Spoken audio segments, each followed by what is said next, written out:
morning, Dr. Fitzgerald. I'm so happy to have you on my podcast, Leadership in Medicine. Thank you for taking time out for this. Thank you so much for having me. I'm so happy to be here. And as we know, you're a very accomplished professor of obstetrics and gynecology. And just for the introductions, you are a pelvic reconstructive surgeon at the Magee Women's Hospital, University of Pittsburgh. That's correct. Also known as urogynecology. It's a hybrid of urology and gynecology, and I came to that through an OBGYN training pathway. Right. We would definitely love to learn more about that. So tell us a little bit about, before your medical school, you went to Penn State University, right? And you earned a dual degree in neurobiology and women's studies with emphasis on women's health.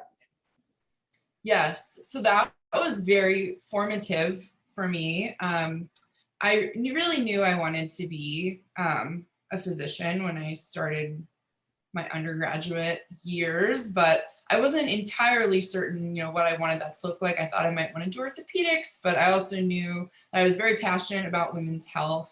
I had done a lot of activism in women's health, little things. As a high school kid, I grew up in a neighborhood with a lot of friends whose parents were physicians and were very involved in the March for Women's Lives. So that was very much always part of something that I cared a lot about. And I'm also the oldest of an 8-kid family, and I have 5 younger sisters, and my mom is one of 7 girls, 7 women. I have a lot of aunts. There's a lot of women in my family. So I, firsthand saw how much they would talk about things in having to do with their health. And it was very obvious that even these educated women had very little idea about their health and what was going on with their bodies and how they changed over a lifetime. So anyway, when I was at Penn State, I was very lucky. I found, I was in the honors college, so I found a thesis mentor who was a professor in both the biobehavioral health department and the women's studies department. And she had this longitudinal cohort study that had been going on for almost 70 years at that point on the menopausal transition. Right. And it's totally probably not very common that a college age student gets very interested in menopause, but she really showed me from a healthcare utilization and research standpoint that menopause is almost like puberty, and that it's this giant transition for women that is very understudied, very much not fully understood. It has a lot of social stigma, bias around it. Yeah, exactly. But it also is this enormous opportunity for social, cultural, political change, because women in their perimenopausal and menopausal years are unlike men who maybe, and I hope this changes, but maybe hit their sort of strides in their 30s and 40s. Women really enter into this powerful part of their trajectory as people right around the time they're going through menopause. Their kids are out of the house, and maybe they really know who they are and what they their values are. So anyway, so I wrote my thesis with her. I ended up picking up a women's studies major in addition to my neurobiology, which of course I had because I was pre-med, and who isn't a biology major when they're pre-med. So I added women's studies, and Penn State is such a big school with so many amazing diverse professors that they actually had a women's health track.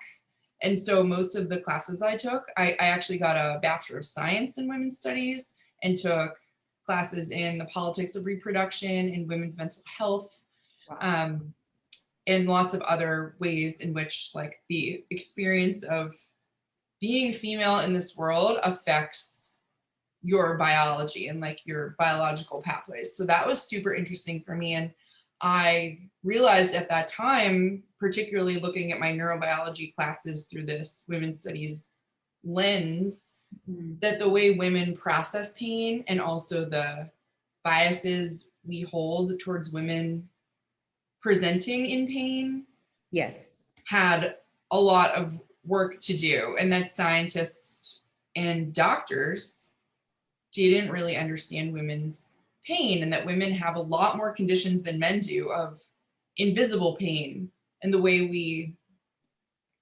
accept women's pain is also so different. So it's like a two-hit hypothesis. We not only like don't know a lot about women's pain, and they have these hidden pain diseases that we don't understand, but we also don't want to believe women who are in pain at baseline, even if they have a broken ankle. So like something so visible to us. And so it just like stacks the experience of hurting against women, negatively from the get-go. So that was sort of how I got into that. And then in my medical school years, I kept doing research in that regard and kept it going through residency, fellowship, and now being an attending surgeon. So that's how I got here, I guess.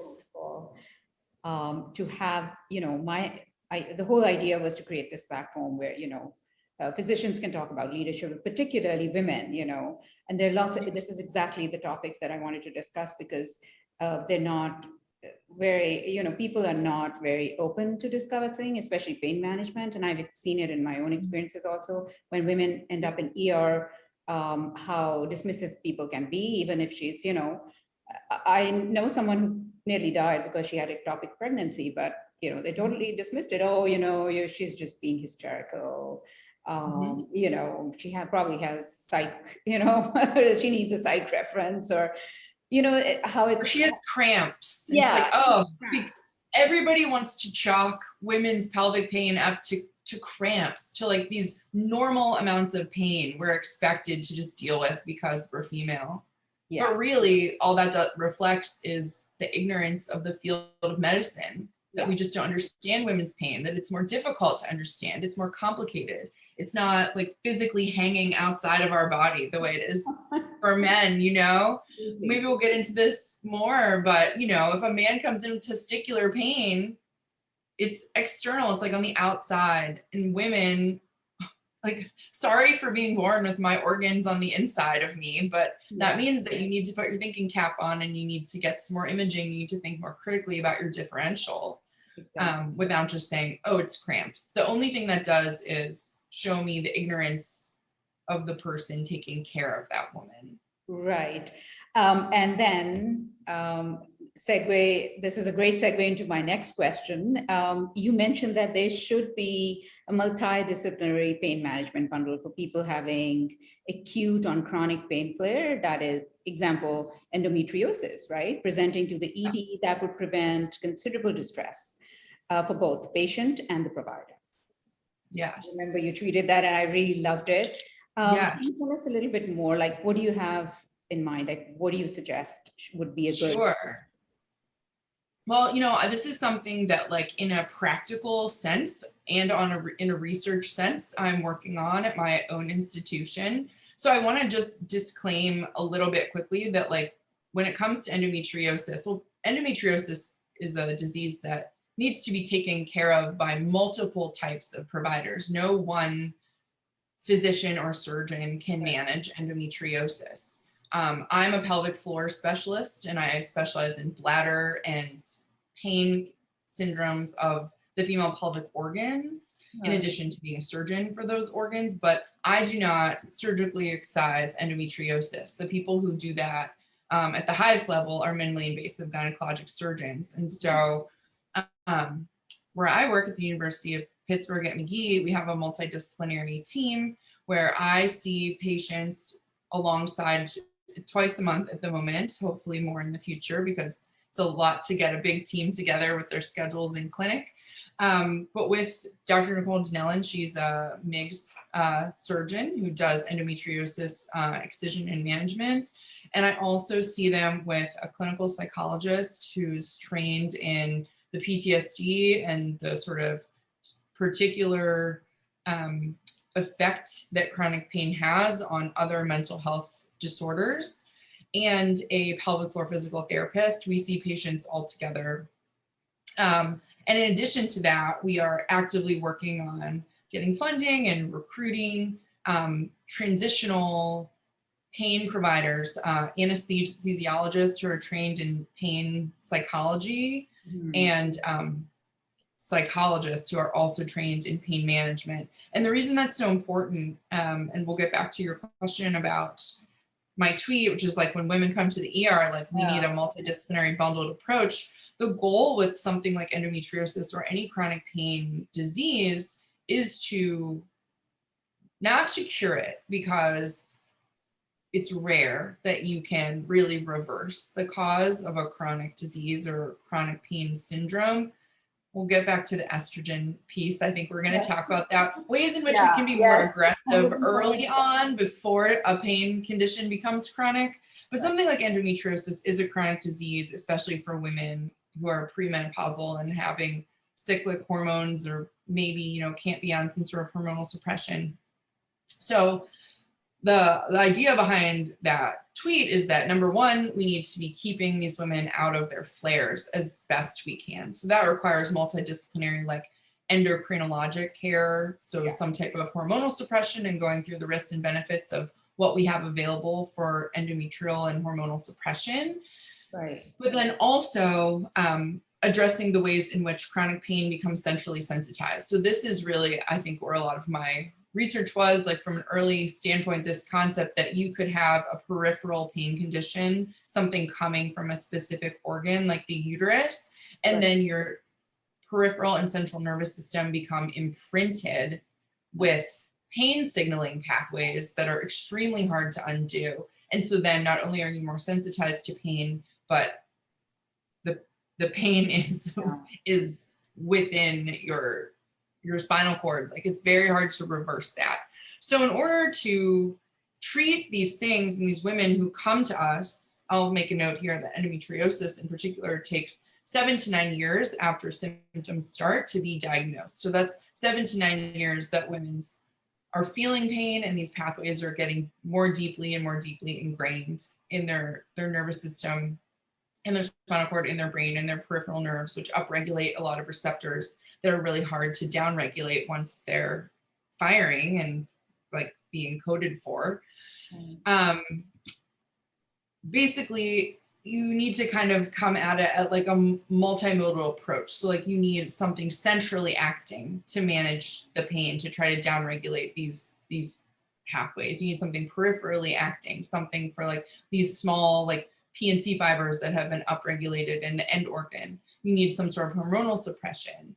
You need to treat anything that could create an acute on chronic flare, like a UTI. So like, how do we prevent those in these women who have all this pain?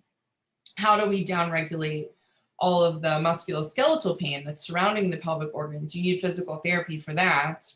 And then, you know, does there need to be a surgical component to this as well? And that depends on the pain that people are feeling and sort of their goals for their life. But do they need to have endometriosis excision? Do they need to have some sort of pelvic floor procedure or an injection or some sort of installation, some sort of locally acting medication that may have, you know, more than one medication that might have like multiple different mechanisms, a steroid plus a pain medication plus an anti-inflammatory, you know, maybe something with a antimicrobial component if there's a microbiome piece.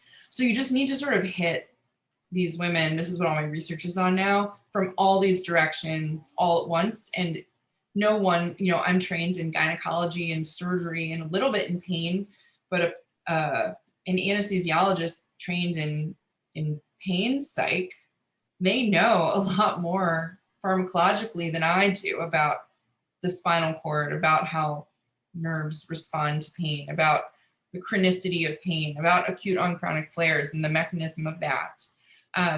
So putting together like a bundle for how to break that in the ER would require a multidisciplinary team. And there is some research on it. I'm working now with some amazing anesthesia providers at my institution. Like, do we need to use things that palliative care uses, like cannabinoids? Like, is there a role for like medical marijuana in these flares? Is there a role for ketamine? Lots of other like really sort of novel pharmacologic agents that if a woman did present in an acute on chronic flare, that we could have in our toolkit that aren't opioids. Yeah. And I'll add like the very last piece to this bundle is validation. and understanding, like having these women come in and being looked at as drug seeking. If they were seen by an ER provider who said, oh, this woman has a diagnosis of endometriosis on her charts, we have an endometriosis pathway for these, you know, these women. Like they come in and they feel safe because this person's saying, I know you have endometriosis and you're in a flare. I know you're not drug seeking. Like this is a hideous disease.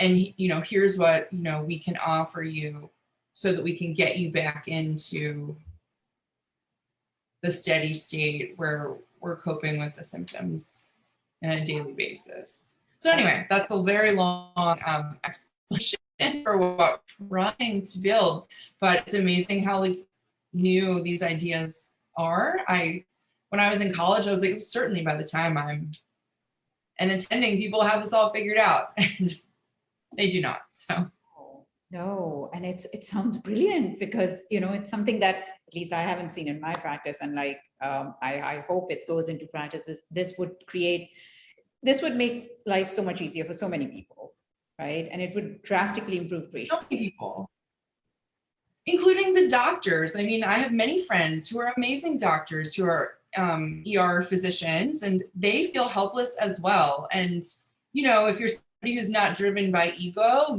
you can say to the patient, like, I'm not experienced in this. I know you have endometriosis and I want to help you, but I truly don't know. Yeah.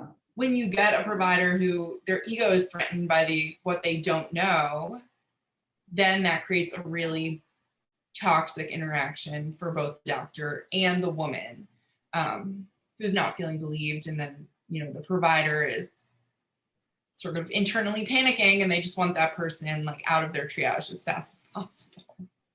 Very true. And I'd like to talk more about, I know we have a couple of very important topics that we want to cover, but I do want to talk a little bit more about medical marijuana as a treatment for pain management and why you feel that it could be a breakthrough, and also, you know, how do you think moving forward in future, do you see it as an integral part of pain management? So the first thing is I do.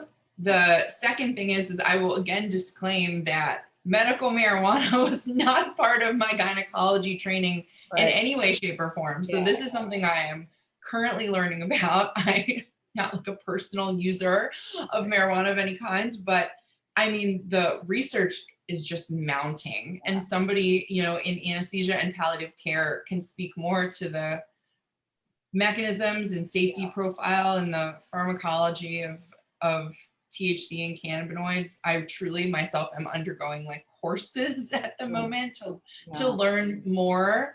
But in terms of endometriosis, you know, I've done like a pretty rudimentary literature search. There's some data that came out of Mayo Clinic in Florida where all we have at this time are retrospective studies where we go back, you know, they went back into the patient's charts, patients with known endometriosis and endo-related pain, and look to see which ones either use medical marijuana or recreationally use it. Truly a very retrospective study.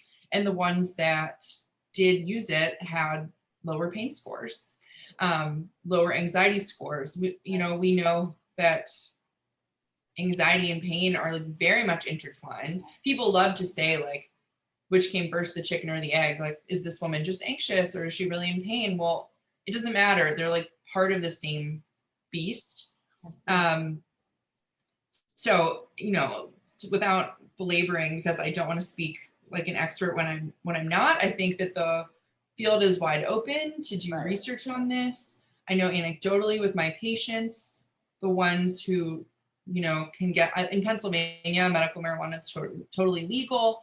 The ones who, and chronic pain and anxiety are indications for it. You can be prescribed medical marijuana in Pennsylvania for those conditions. And the ones who do have medical marijuana cards, they seem to have fewer flares. But that's totally anecdotal because no one's ever done that study. So it just seems so basic, you know, these women are never going to get rid of their endometriosis, especially when they're young, unless, you know, they have this hugely definitive surgery, a hysterectomy, and sometimes have their ovaries out. And that's a big surgery for a young woman.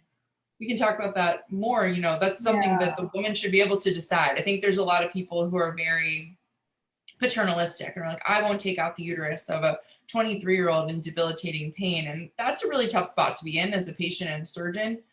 But if a woman herself, she's like, I really want a family, like I do want to use my uterus in the future, getting her through these pain flares with a multimodal approach is something that we really need to know how to do, because endometriosis is a huge problem. The numbers are only rising because awareness of it is rising. It's selection bias. Now people know it exists, so the diagnoses or numbers are rising. It's not that it was never there, it's just that now we know what it is. Yeah. So anyway, I think there's going to be a huge role for it, and I'm very hopeful because we're running out of things, you know, to pharmacologically to offer these women. And when they come to your office or when they call your office and they are beside themselves in a flare, and I usually see them for like chronic, like pelvic pain or a bladder flare. I mean, you feel helpless. You want something. And I think I rack my brain and the literature thinking like, what would be the thing? Nobody wants to give these women opioids and they don't want to take opioids. Yeah. Like, what do we have? Yeah. And that seems to be one of them, with low side effects, low addiction potential. Yes. You know, it just, no one's really found anything really bad about it yet. So, you know, why wouldn't we try? Yeah, absolutely. That's on the table. The next question is about recurrent UTIs and vaginal estrogen. I know you've written a lot of studies about it and you're very well versed in this topic.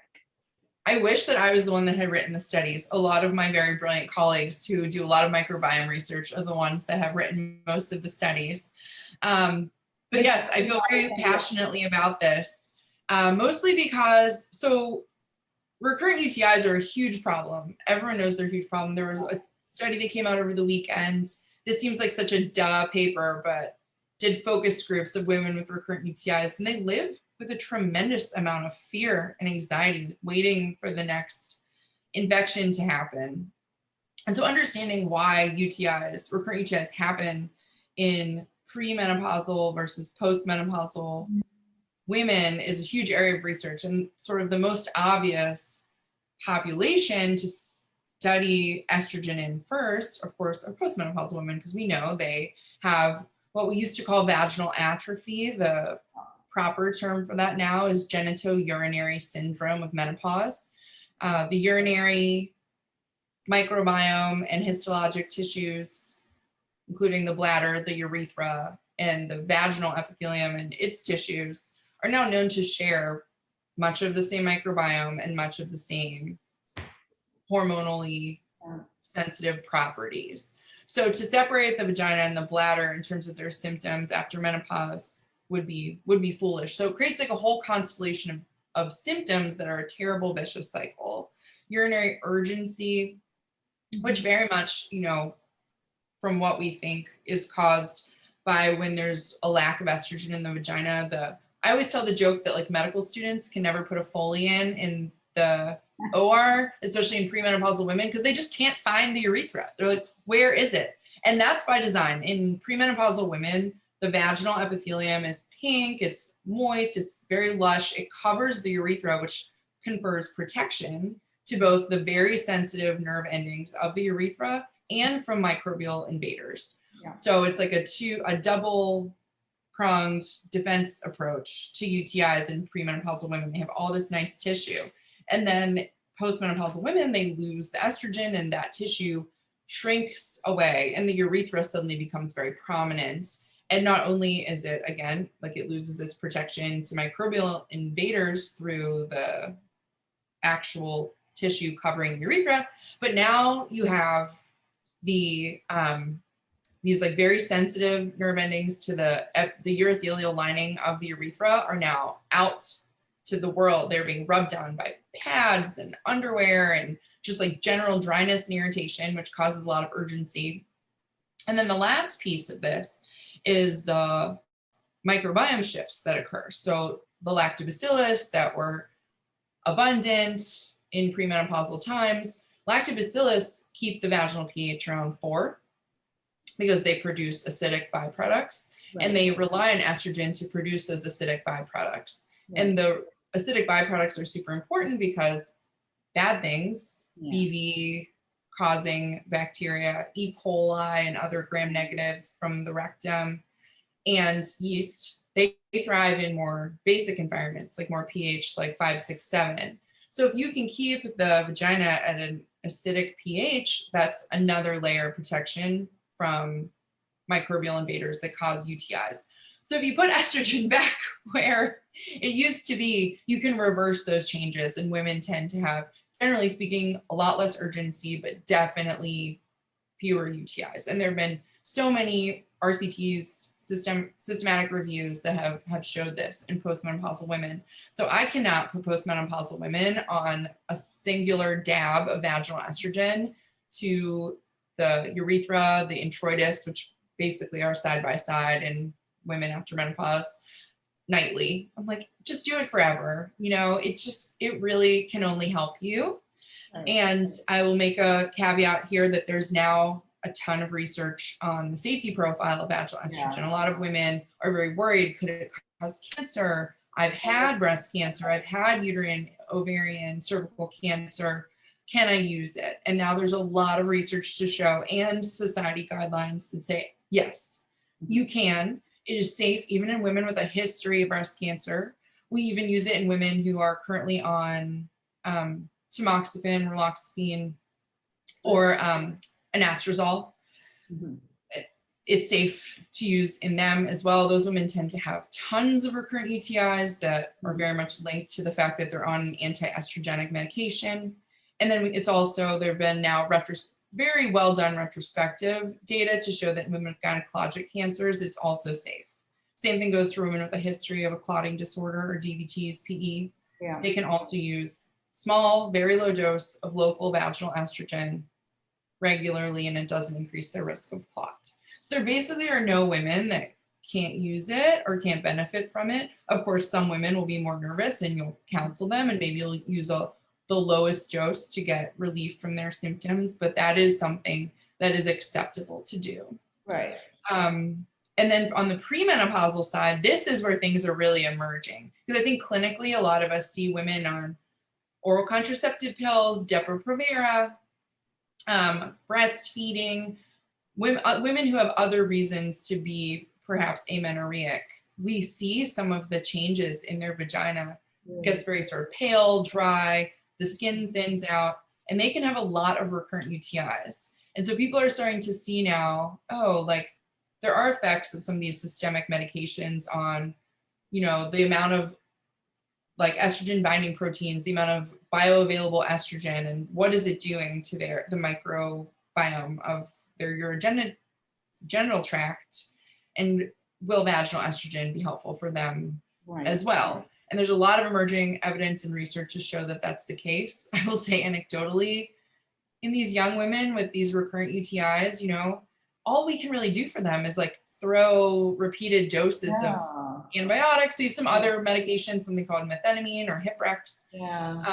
And then there's lots of other things that women think will work. Cranberry pills, which don't really work. Cranberry juice. I know, cranberry juice. Please step away from the cranberry juice. It will not help you at all. All it will do is irritate the bladder. Yeah, it will really not help. There's like vitamin C, and there's just like lots of other things people try. D-mannose that in studies maybe weekly are helpful. But I say to these women, I'm like, listen, we can't hurt by putting a little estrogen down here and see what happens. And I will say in my patients, it seems to really be helping. But the premenopausal data is still being collected. So do you think, do you prescribe it have you ever prescribed it for cosmetic reasons? For cosmetic reasons? Not really. But do you think it would? Oh, I'm sorry, go ahead. Do you think it would work? Like, you know, do you think that people would want that for cosmetic reasons or would want to try that for cosmetic reasons? You know, to make their vagina sort of more youthful? Yeah. Possibly. I mean, the one thing I didn't say is that we were focused when I was talking about it, especially for postmenopausal women, on the UTI component, but it also, the rebuilding of the vaginal epithelium, it creates so much more moisture and makes sex so much more comfortable for postmenopausal women. That's one of its other amazing benefits. So perhaps in that way, I've never had anyone come to me and want to be on it for Okay. for the cosmetic reasons, as you said, but I suppose it's possible. And, Right. you know, anytime that I do, depending on, you know, we use it a lot to promote healing Mhm. after vaginal surgery. So in someone who, I don't know, maybe they truly do need some sort of reconstructive, like labiaplasty, which are very rare. I almost never do those, but, or someone who's had a really awful vaginal laceration during a delivery for childbirth, very quick to put them on some vaginal estrogen to promote epithelial regeneration. So that is something we do a lot. Wow, I didn't know that. Wow, that sounds amazing. My last question is about uterine prolapse. I know you've talked about colpocolysis as and how it one of the you thought that, you know, prolapse, if you and for those who do not know what that means, it's like when you stitch the vaginal walls to prevent the prolapse in older women, right? Am I correct? Yes, yes, that's correct. Um, I like to call it a vaginal tightening surgery. Some people call it a vaginal closure surgery. I think that sounds a okay. little scary. And just disclaimer to anyone listening, that is like the last resort surgery, you know, for prolapse. But yes, that is what that is. And I just thought, you know, that seems like a little bit cruel to me to just like, you know, stitch up the vagina. Yeah. And I was like, is that the last resort for the prolapse? Or like, what are the conditions? Why do you feel that concomitant hysterectomy is a better option? Oh, well, what I was tweeting about that was there was a study that just came out. I do a lot of tweeting in partnership with the Journal of Female Pelvic Medicine and Yeah, Reconstructive I know Surgery. I've heard a That lot. was a recent article that came out. And yeah, so just I guess I'll back up and say that like vaginal and uterovaginal prolapse is when the vagina loses its structural integrity, and the vagina is really what holds the bladder up, it holds the rectum down, and it holds the uterus up in its place. And so the whole tube of the vagina has different support structures from the top to the bottom that keep everything out like a hammock and hold things up at the top. And, you know, aging, childbirth, Mhm. chronic constipation, those are all things that can contribute to losing structural integrity of the vagina. And then you feel a bulge coming down. Mhm.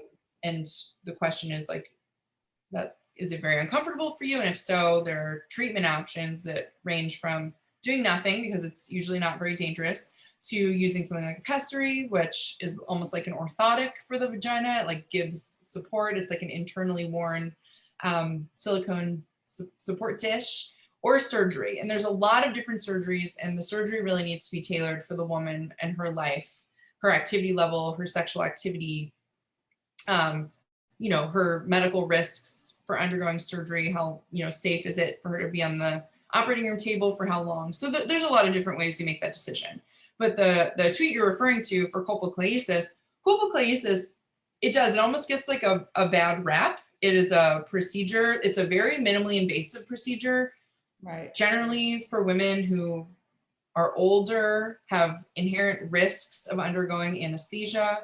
And with me and her, she has decided that in terms of penetrative intercourse, she is fine foregoing that as part of her sexual life moving forward, to have the lowest risk but highest reward operation for her prolapse. So women who are undergoing colpocolysis, which yes, I call a vaginal tightening surgery, it really is, we like push the bulge back and we reconstruct the vaginal floor and the pelvic floor such that the bulge cannot fall beyond a very small vaginal opening. The outside of the vagina remains cosmetically exactly the same. Urination is the same. Someone looking in a mirror would have no idea they had a colpocolysis. They Mhm. just can't have insertion into the vagina. And it's a safe procedure. It can be done under like epidural if necessary, or even IV sedation. Takes about an hour and a half. It's short. And like I said, it's reserved for women who are older and they're not going to get this big reconstruction. they're not planning on having penetrative intercourse in the future, and they're fine with that. And anyway, that study basically showed that there's a lot of people, I think, who are worried in these very older women who have very large prolapse. We call that a procedentia, like the vagina is totally out, that they're at higher risk of retention. The bigger the prolapse that you put back inside, the higher risk of the retention. And that study basically showed that's not true. And the only thing that really predicts if a woman will go into urinary retention after that reconstructive surgery is if she has a hysterectomy at the same time, which makes sense because it's a longer surgery.